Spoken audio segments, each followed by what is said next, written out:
കൂട്ടുകാരെ, ഇന്ന് നമുക്ക് ഒരു പച്ച കുരുമുളക് പാൽക്കൊഞ്ച് ഉണ്ടാക്കുന്ന എങ്ങനെയാന്ന് കണ്ടാലോ. ദേ അതിന് വേണ്ടിയിട്ട് 1/2 കിലോ കൊഞ്ച് വൃത്തിയാക്കി വെച്ചിട്ടുണ്ട്. അതിനുശേഷം നമ്മൾ ഇതേ ഒരു 7-8 അല്ലി വെളുത്തുള്ളി, ഒരു 3 പച്ചമുളക്, ഇതേപോലെ ദേ ഒരു 6 കതിർപ്പ് കുരുമുളക്, അപ്പം ഈ ഒരു കഷ്ണം ഇഞ്ചി, ഇത് ഇത്രയും കൂടെ നമ്മൾ മിക്സിയുടെ ജാറിലോട്ട് ഇട്ട് ഒന്ന് നന്നായിട്ടൊന്ന് അരച്ചെടുക്കണേ. ഒരു 1/4 ടീസ്പൂൺ മഞ്ഞൾപ്പൊടി ഇടുക. അതിനുശേഷം ആവശ്യത്തിന് ഉപ്പ് ഇടുക.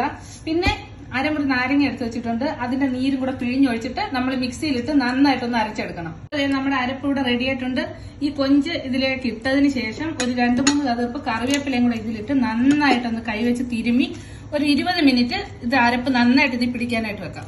കൊഞ്ചിൽ അരപ്പെല്ലാം പിടിച്ചിട്ടുണ്ട്. അധികം കൊഞ്ചിൽ പറ്റി പിടിച്ചിരിക്കുന്ന അരപ്പെല്ലാം എടുത്ത് മാറ്റി വെച്ചിട്ട് അത് നമുക്ക് പിന്നെ ഉപയോഗിക്കാം. ഈ പാൻ ചൂടാക്കി എണ്ണ ഒഴിച്ചിട്ട് അതിലേക്ക് ഇട്ടൊന്ന് ഫ്രൈ ചെയ്തെടുക്കാം. നമുക്ക് നമ്മുടെ കൊഞ്ച് ഫ്രൈ ആയിട്ടുണ്ട്. ഇതിലേക്ക് കുറച്ച് തേങ്ങ കൊത്തിടുക. പിന്നെ നേരത്തെ മാറ്റി വെച്ചേക്കുന്ന അരപ്പും കൂടെ ഇതിലിട്ട് നന്നായിട്ടൊന്ന് ഇളക്കുക.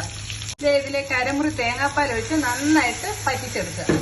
അങ്ങനെ നമ്മുടെ പച്ച കുരുമുളക് പാൽക്കൊഞ്ച് ഇവിടെ റെഡി ആയിട്ടുണ്ട്. ഇത് ലാസ്റ്റ് ഇതേ ഒരു ശകലം കുരുമുളക് പൊടിയും കൂടെ ഇത് വിതറിയിട്ട് ഒന്നും കൂടെ ഒന്ന് നമുക്ക് നന്നായിട്ട് അത് ഇളക്കിയിട്ട് ഫ്ലെയിം ഓഫ് ആക്കാം. ഇതിവിടെ റെഡി ആയിട്ടുണ്ട്. അപ്പൊ നമുക്ക് ചപ്പാത്തിയുടെ കൂടെ അപ്പത്തിന്റെ കൂടെ എല്ലാം ഇത് കഴിക്കാം. അപ്പൊ എല്ലാവരും ഒന്ന് ട്രൈ ചെയ്യണം. പുതിയ വീഡിയോ ആയിട്ട് വീണ്ടും വരാം.